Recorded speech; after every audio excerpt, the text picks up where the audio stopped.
Which policy response of governments during this period largely aimed at achieving stability in international monetary relations? Fiscal stimulus packages, protectionist trade policies, free trade agreements, establishment of international gold standards.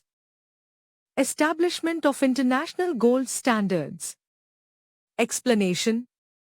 The establishment of international gold standards during various historical periods, particularly the late 19th and early 20th centuries, was a deliberate policy response aimed at achieving stability in international monetary relations. Under a gold standard, countries fixed the value of their currencies in terms of a specific amount of gold. This created a fixed exchange rate system, as the relative values of currencies were determined by their respective gold content. This system was intended to reduce exchange rate volatility. Fixed exchange rates eliminated the uncertainty and fluctuations associated with floating exchange rates, making international trade and investment less risky.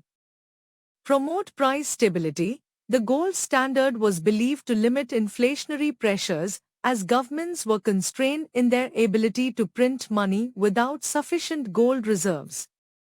Facilitate international trade. A stable and predictable exchange rate environment fostered international trade by reducing transaction costs and hedging risks.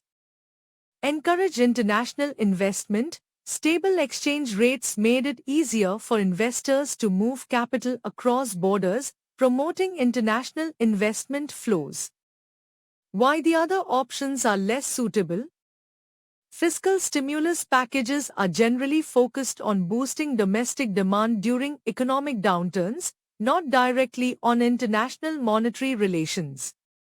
Protectionist trade policies hinder international trade and investment, undermining stability rather than promoting it. Free trade agreements primarily focus on reducing trade barriers and fostering trade relationships, not directly on achieving stability in international monetary relations.